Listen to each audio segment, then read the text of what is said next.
Hello, making another video. Very important subject. Free all pigs from factory farms. Okay? Very imperative message to the world.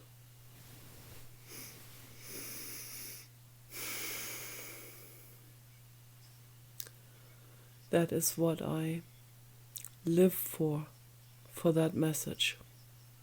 And that's what I would die for that message. It's so infinitely important.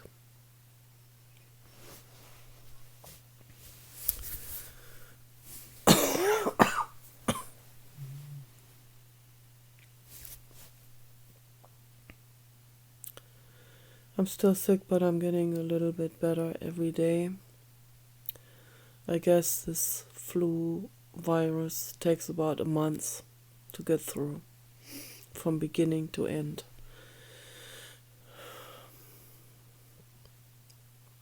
I'm glad Paul is getting better too.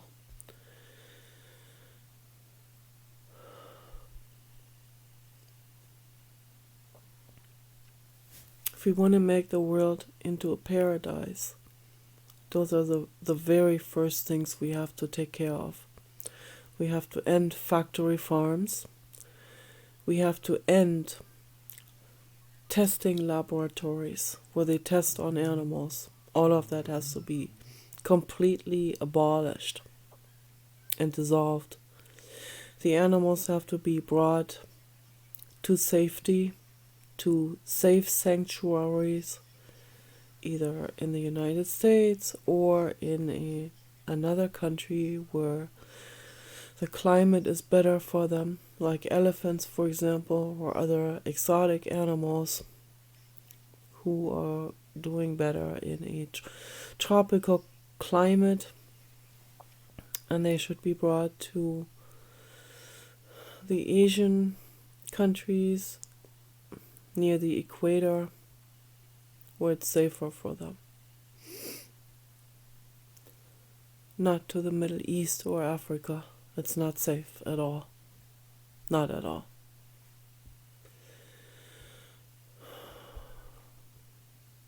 So maybe Thailand or Malaysia,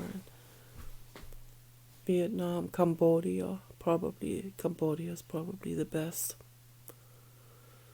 to bring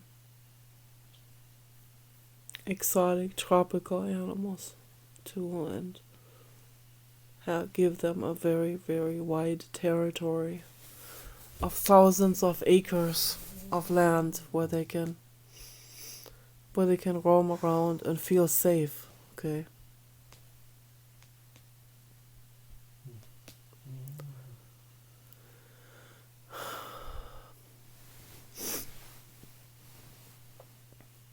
That's very important. I cried earlier again. I cry almost every day. It's normal for my life. My whole life has been like that. I've cried almost every day in my entire life. For 60 years. And will continue until the day I go. But it is what it is, I'm okay with it. I feel sorry for people who can't cry. For those, I really feel sorry. That must be like being trapped in the brain if you can't cry. Crying is freedom. It really is. It feels terrible. A lot of things feel terrible. That's why I cry in the first place. But can you imagine if people feel terrible like this and then they can't even cry? That's hell. That's pure hell. That's being in a prison. And for whatever reasons, whether that's the identification that men have with boys don't cry and stuff like this. lucky for us, we don't have this idiotic identification. So I think Paul has only cried like 5 times in his life or something. I guess, yeah, probably more when he was grieving for his mother, of course. But, or when he was grieving for a dog, of course. But he doesn't cry for other things very much. So he's pretty hardy with other things. That's not because of an identification with him, I think. Not to that extreme as other people are that I see on the internet. See that most men identify themselves with being callous and tough, or tough in a callous way, in a cold, detached, unemotional way. They have been drilled with that also, of course, their whole lives, which is really bad. So, but we all have been told that, particularly here in the United States, people have been told to be above everything. But we have been told that in Germany too.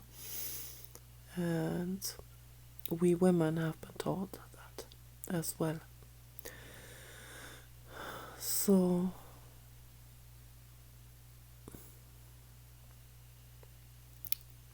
but not to that degree as they have been told in the United States. So I see a clear difference between the United States for Boomer and Generation X compared to Boomer and Generation X in Germany. So I think I'm the first year of Generation X. I think that's what I am. Barely escaped the Boomer generation. Oh man, wiping my sweat off the forehead.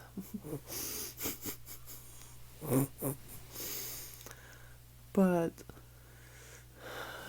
Elon Musk is, of course, in the middle of Generation X, and that makes sense because X is his letter for everything. So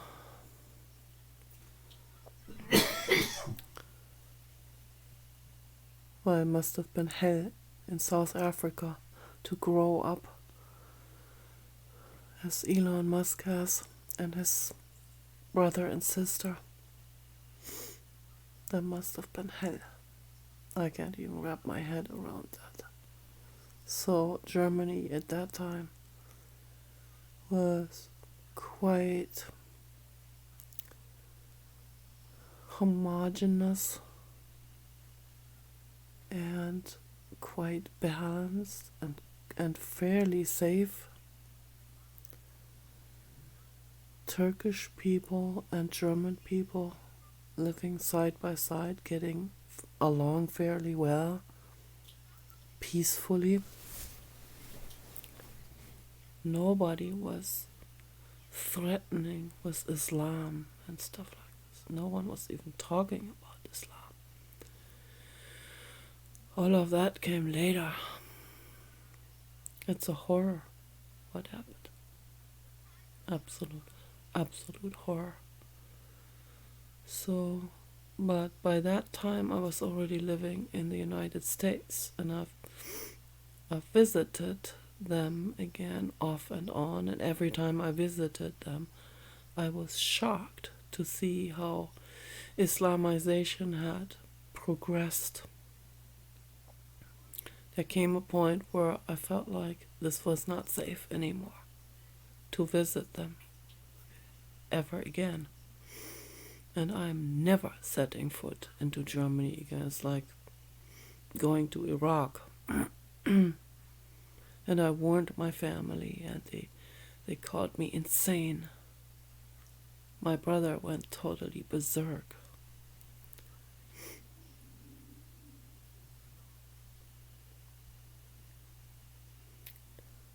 He went berserk on the video conversations because I warned him. I said, you need to be careful. You need to protect your daughter from Islam. And he completely lost it and beat sticks on the table because he's been told his whole life to never ever say something against someone of another nation or another ethnic group. You're not allowed to say, no matter what they do. It wouldn't matter what if they just want to destroy the world, you're not allowed to say something. Because that's politically incorrect.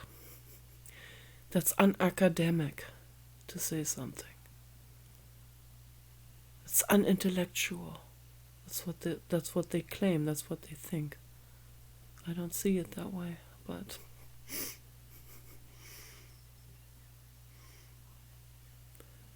to me, cowardness is not intellectualism. No way.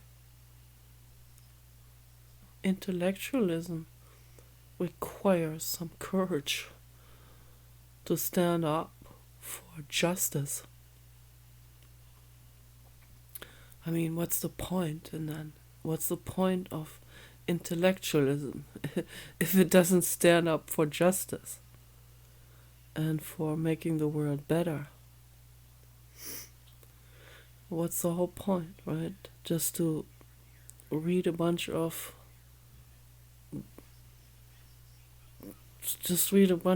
brainwash books, right? So you can brag about how many thousands of brainwash books you have read. How does that make the world better? Doesn't. It's better to read thousands of unbrainwashed books. Read, first of all, start with Friedrich Nietzsche. Okay? Read every single one of his books, including the mad letters in the end. But read it in order. Read it in chronological order. Start with his very first book that he has ever written, then the next one, and so on. And then you end with the mad letters while he was on his deathbed. When he signed his letters with der Gekreuzigte, which means the crucified one.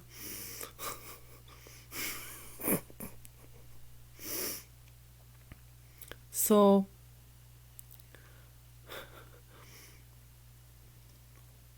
he also called him the Nazarene, der Nazarener. He called him many different names.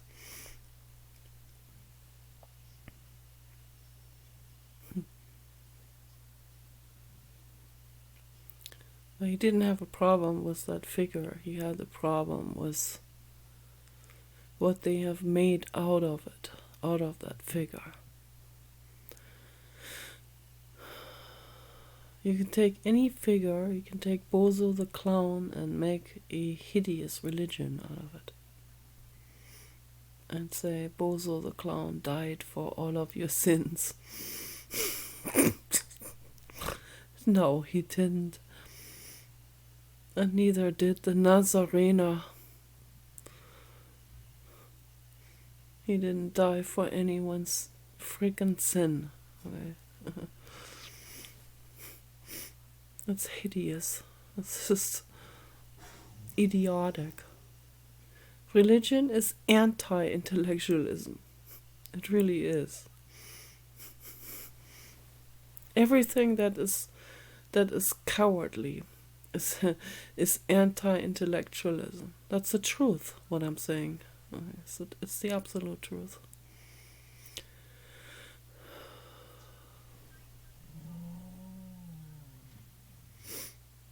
I'm not on a high pedestal with anything. I'm not above anything. But I've come around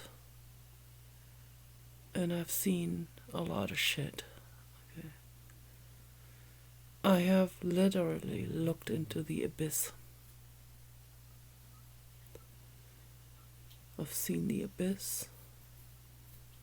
And I don't know how deep the abyss, all of these abysses go. But I've looked into it deep enough, let's put it that way. In 2012, I looked into an abyss on the internet. I'm not gonna get into the details of it. But as a psychic, I see an abyss where other people just see something entertaining. Entertainment stuff, right? There's a lot of abysses among that. And when I come across that, I have X-ray eyes and I see the abyss in it.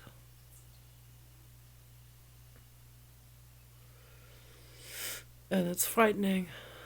And in 2012, it plunged me into psychosis.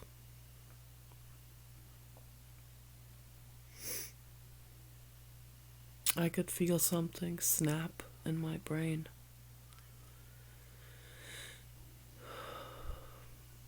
And then it happened again a couple of years ago.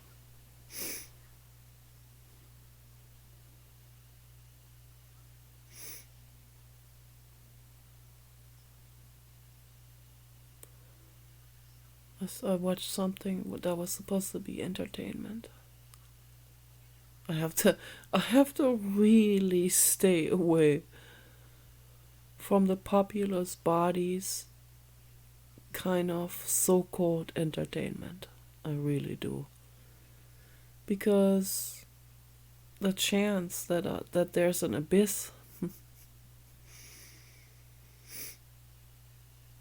or a portal is very, very high, okay? The average person is not going to perceive that. But someone like me is, okay? They call people like me schizoid.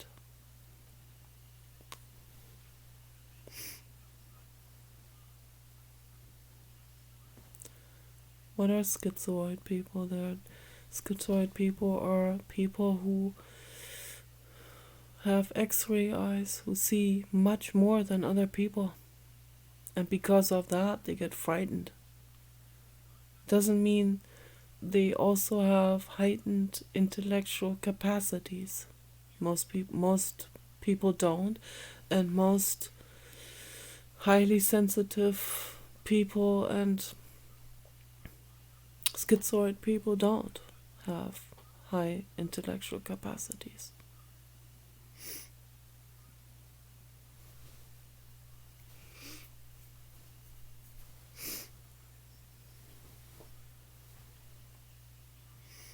I happen to read books, so I like to get informed.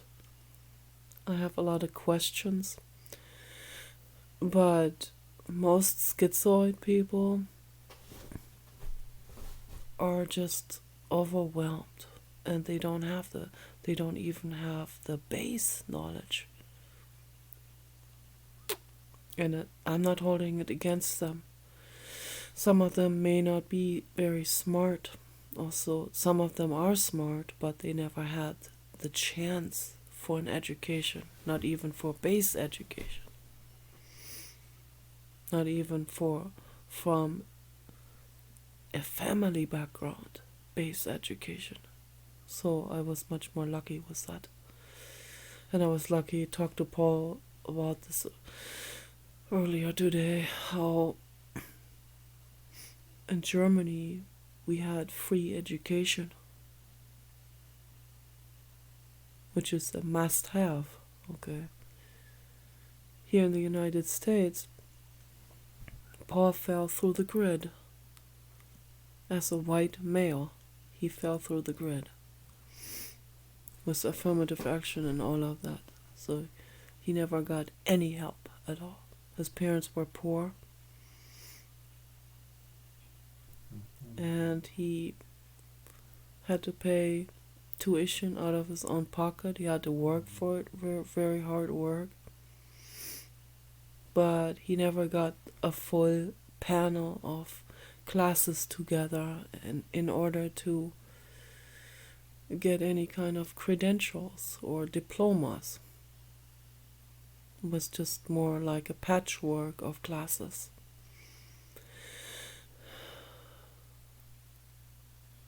More like for his own personal information quest, and also for being able to install burglar alarms and stuff like that. So he took classes on electronics and he was very good at it. But he's dyslexic also.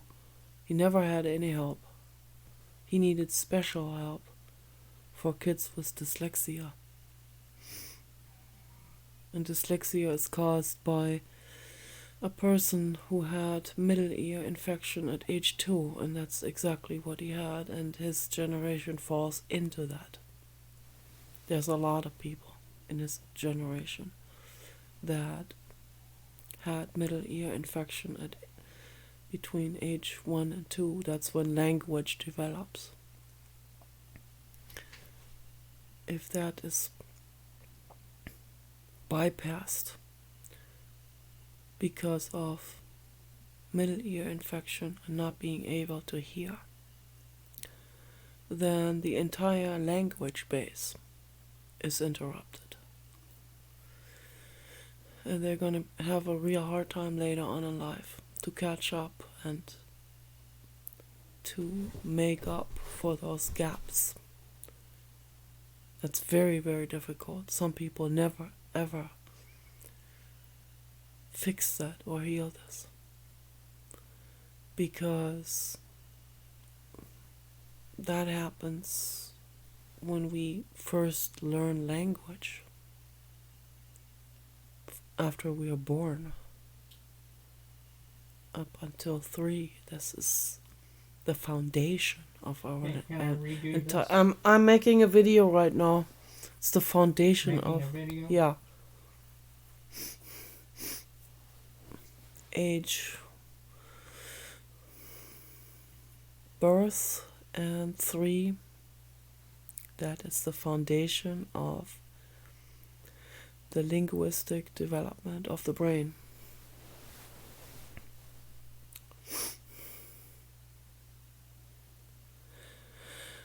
And even before birth, we hear the mother talk.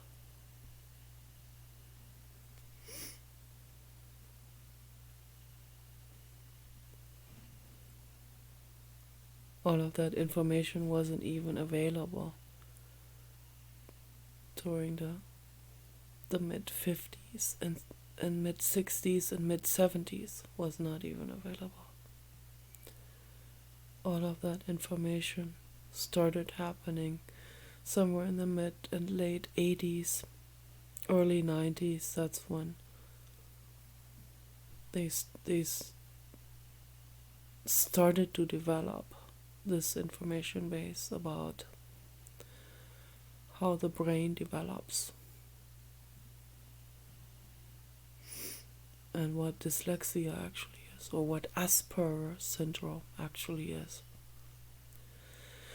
So now we're slowly starting to understand what actually schizoid personality disorder is. And most people are not even catching up, and most people are not on board. Most people are still like, oh, this is a form of insanity or something. Well, it doesn't matter how they call it. People who suffer from schizoid personality disorder, they have a very, very hard time at existence. Very difficult. They would be better off alone in the forest because they get easily overwhelmed. I go to a store, I have to, and for me to check out the groceries, I have to have everything already in. I have to have the wallet in my hand, the backpack in the shopping cart next to my legs. I have to have the groceries on the bandwagon, partitioned it off, make sure the shopping cart gives me enough space to the person behind me, and I have to be very focused and mindful and not get swept away with the energy swirls that are all around me. Okay. There are so many different thoughts of people and energies that it's deafening. Okay, it's too much.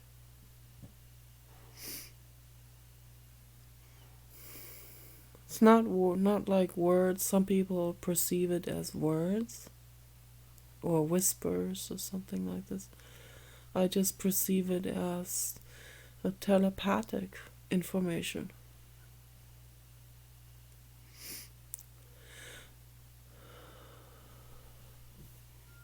I perceive how people are feeling, mainly, and once in a while I read someone's actual thoughts, and I'd rather not be able to do that. So I'm just highly perceptive and sensitive.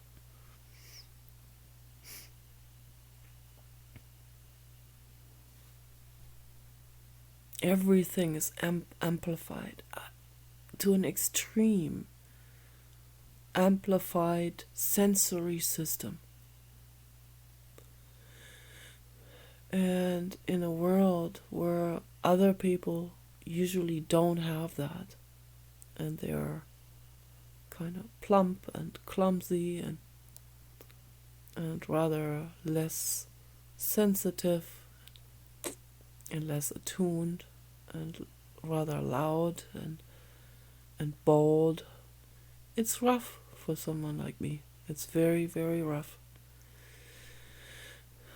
I cried earlier, I said to Paul, everything is too much for me. Everything. Every situation is having the flu virus too much. My past incarnations come up of being suffocated to death. Trauma from past lives. Total panic. Total freaking out, like, this is a trap, I need to get out. Yesterday I had a hard time breathing. I thought my heart was gonna stop. I started to panic again because I have heart pain breathing in, even though my sinuses are clearing up now. I still have to mainly breathe through the mouth, and even that, It's difficult sometimes. I feel like I don't get enough air into my lungs, probably because of the heart problems. Then I had a stabbing pain that went all the way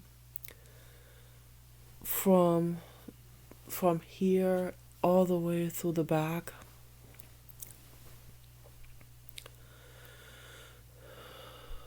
Then I was panicking, thinking, how is this going to end? Am I going to get a heart attack? I heard that it's torture to go through a heart attack. I do not want to experience that.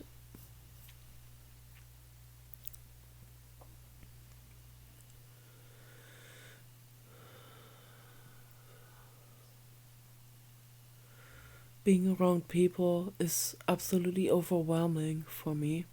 It has always been overwhelming for me.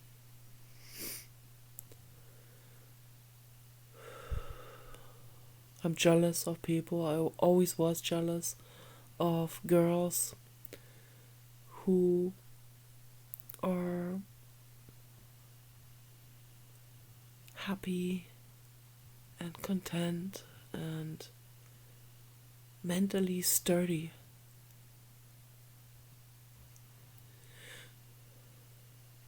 And because of the mental sturdiness, they weren't freaking out, or they weren't suffering from jealousy or borderline personality disorder. I always had all of these things because I'm just way too sensitive.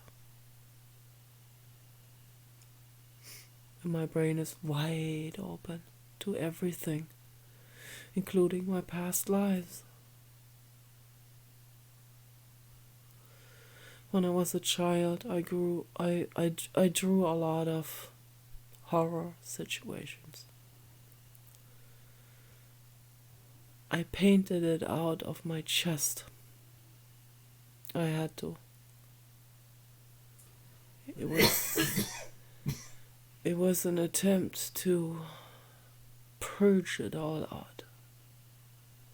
I was 4 and 5 years old, and I drew ghosts and a girl being bitten into her belly, blood drawn. I drew embryos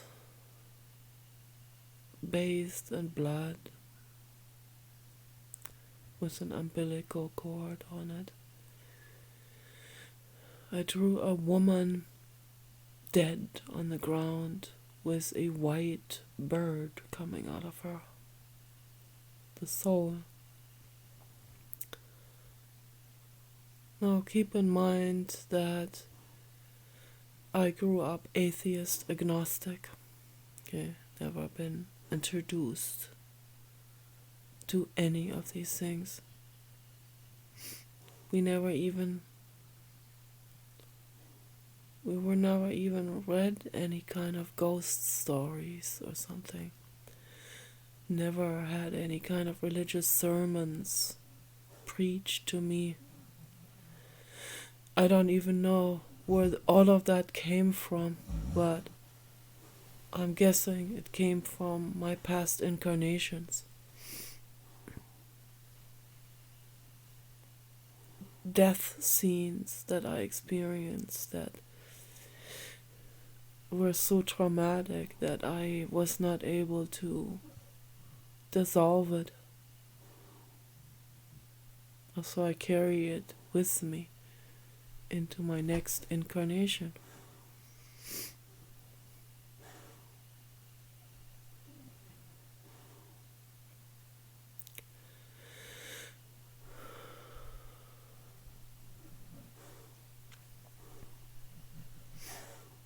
My parents didn't know what to make out of this. My dad was kind of crying on the shoulder of a dear friend of his. And I'm a mathematician, and he said, "Oh, my wife is a child therapist. Why don't you bring her to my wife?" So that's what they did, and I was just 5 years old. And along they brought 1,000 of my horrific horror paintings. So, and that's how I was introduced to Anneliese. And we started on a 2.5 year approximately phase of play therapy in her play therapy room, cellar room. She was specialized particularly for children, but she also had adult clients. And she was very open-minded. I was very lucky. Because I don't know what would have happened. If I had come to someone else who was closed-minded, and they would have, would not have been able to deal with this. I don't know. I don't know what would have come about me later on. There's a chance that I would have become a heroin addict if I didn't have Anneliese for that very critical phase of my life. So, because I felt safe with her, I had primal screams. I went into convulsions and actually went through my 3 levels of consciousness all the way to birth. And she didn't know what that was, so she was very worried about that. She called her a professor. And he said, "Oh, those are primal screams. You have to read the book, The Primal Scream by Dr. Arthur Janov." So that's how she got introduced to Dr. Arthur Janov, through the therapy with me. And then she read his books, and while she was also during the same time during the same phase, when she was going upstairs to her home, to her living room, she would be reading Arjanov's books and getting informed about all of this, and then she would be able to help me even more through this by just letting me scream this out and being there for me unconditionally and sitting there and being present. And then I couldn't even let anyone touch me. She had to take a shoestring and gently pat me in the face with this shoestring. And that was very soothing, and it felt safe. So very, very gradually, we worked our way forward in this therapy. And then by the time I was about 7.5 or something, or 8, I stopped the therapy, and she said to my parents, "Pay attention to puberty because it's gonna flare up again." So I had a couple of years that went relatively dormantly peacefully. I was making a lot of artwork that was always helping me. And I was playing Caspar Theater. I had those Caspar Theater hand puppets. All of that was helping me. And then when puberty came, it's exactly what she predicted. The hormone change and all of that. My body growing very fast and very quickly and very big. And I was absolutely frightened about this because psychologically I was regressed. Psychologically I was like 6 or 7. Physically I was like 18. Very frightening. Could not cope with that at all. It flared everything up again. It flared up unimaginable traumas. There was sexual abuse, childhood abuse, and stuff like that. And it is an unfortunate thing with this human species that childhood sexual abuse, in particular with girls, is so widespread and common worldwide. That is happening on such massive scale. It's shocking and horrific. The human species is really broken. Particularly men.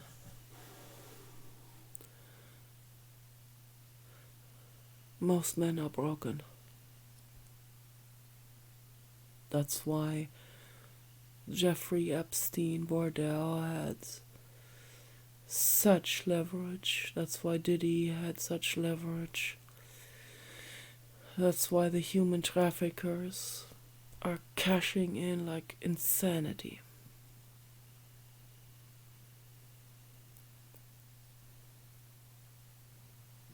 Most men, or almost no man, would admit that to anyone. Not even to a therapist. Not even to a preacher in a confession booth.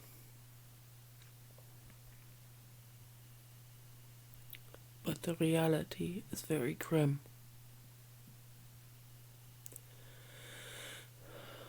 And I believe that Tucker Carlson is not one of those.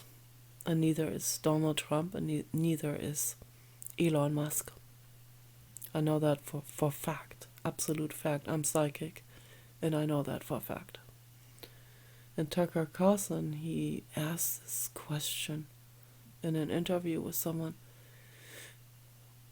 He cannot even wrap his head around it.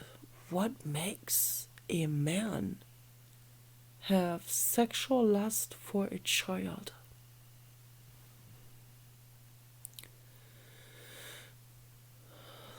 I tried to dig deeper into this question, trying to find an answer.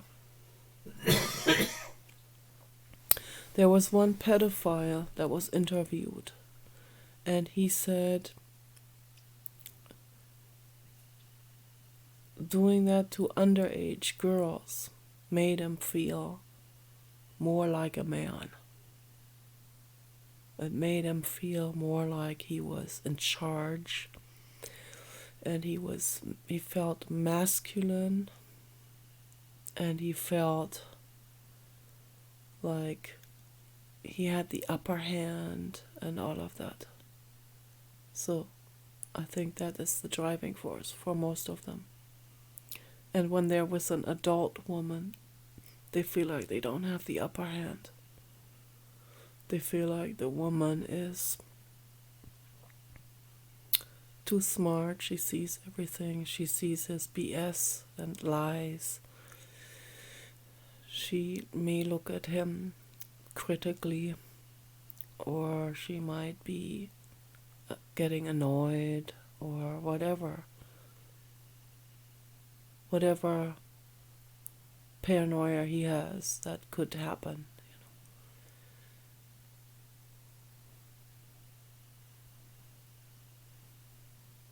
I'm not making any excuses at all. I'm just trying to understand it. That's all. I've been trying to understand sadistic behavior for at least 40 years. I've been trying really hard to understand it. More than 40 years.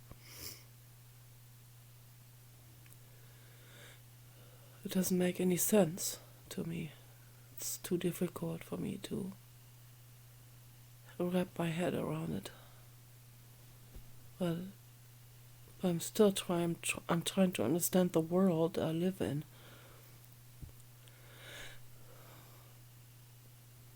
Teal Swan said these people they're feeling rock bottom. Those people that are sadistic, they feel like losers. They feel like they're scum.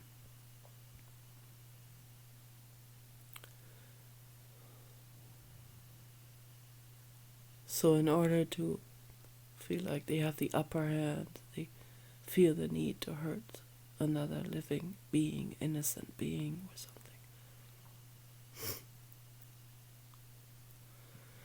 I'm just trying to understand it. I want these people dead. That's where I am. That's what I stick to. Donald Trump suggested it also, that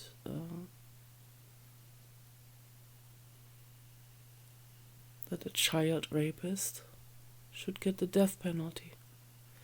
And I fully agree. Absolutely. And then the people that are down and out and sadistic, they say, you need to help us. You need to understand us. You need to make an effort to help us.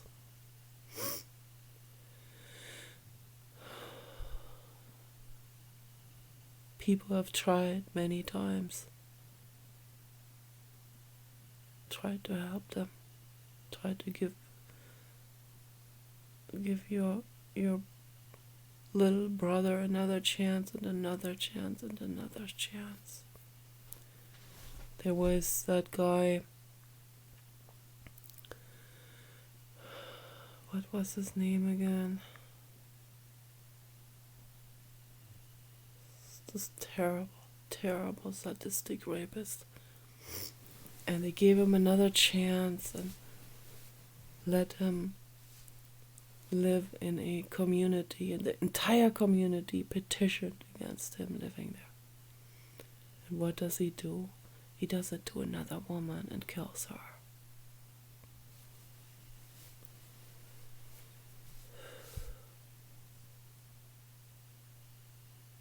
Singleton. He died in prison.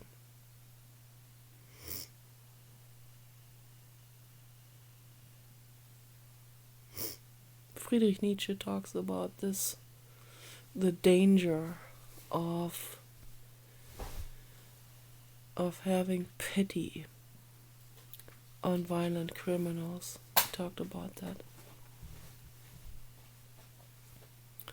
He views this particular behavior as pathology, the behavior of having pity on violent criminals.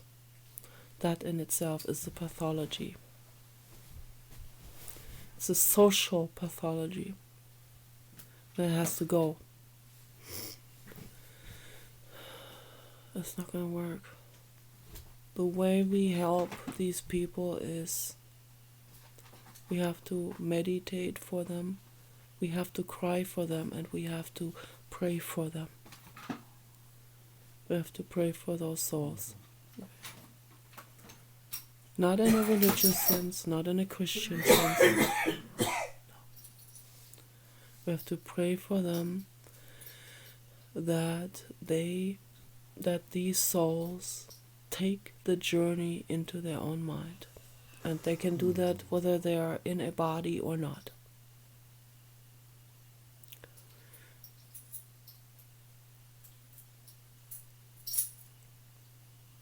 When they're not ready, they shouldn't be in a body. They do too much harm. We can't have people like this in this world.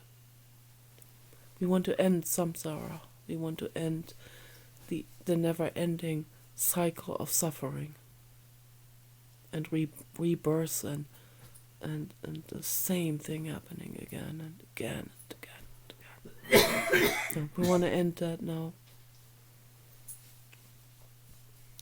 Let's pray together for these people, that they find the journey within themselves. It doesn't matter whether they exist in a physical form or not. We don't die. We never die. We just move on. Okay? And we change shape, energy, form, and so on.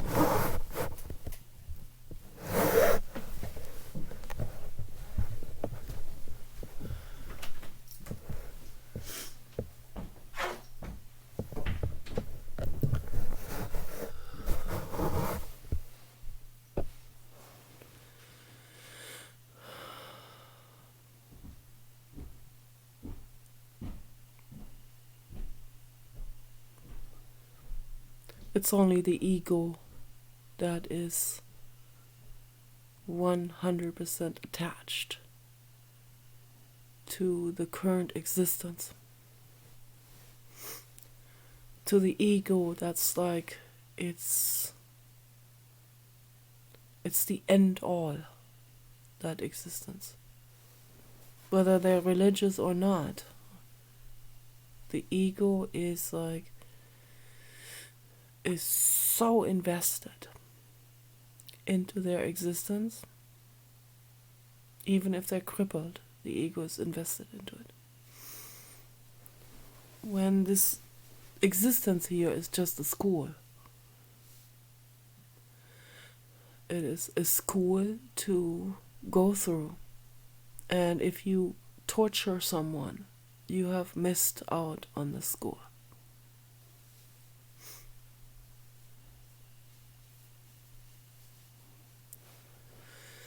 You go out and deliberately hurt another living being, you have missed out on that school. You have not learned anything, and you have probably completely closed yourself off from learning anything. The school is about mastering the different difficult levels. Life is always a little bit difficult, right?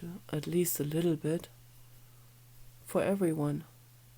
We get the flu, we fall down and our knees are raw, bleeding as a child, right? We fall off the bicycle. Happens all the time. This is a school.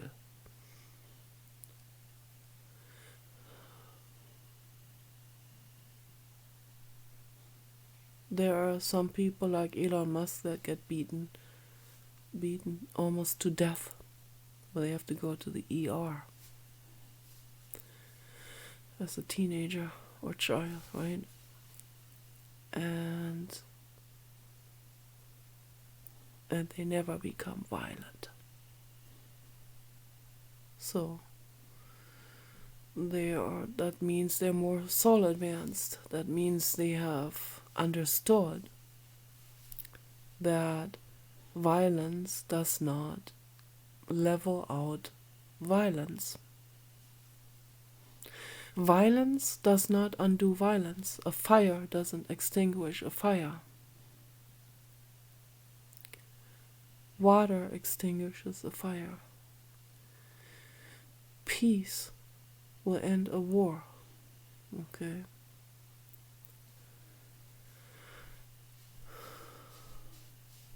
Seems like the vast majority of humans have not understood that.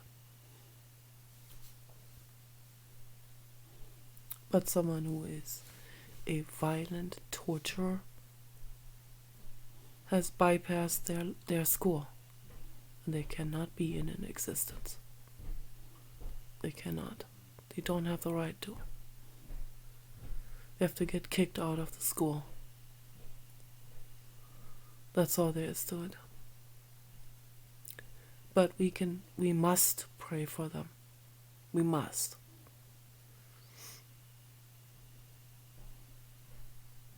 And I also pray for those ghosts that have been extremely wronged during their existence. I pray for them too. I pray for everyone. I pray for the ones that really have been victimized, like the Blue Fire Witch and the East Coast Witch that couldn't let go for hundreds of years. But I pray for all of them. They are my friends. I understand them 100%. And that's all they needed. They needed someone to understand them.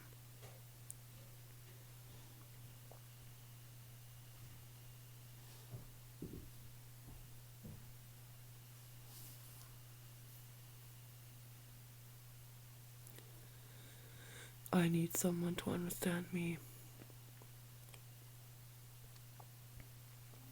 Paul has a hard time with that.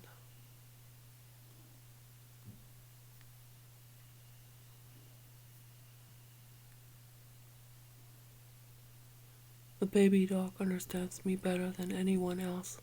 He will sit there sometimes and just look at me. He'll look at me with deep compassion. He sees how much I'm trying. I really am trying. So, peace and love for all living beings.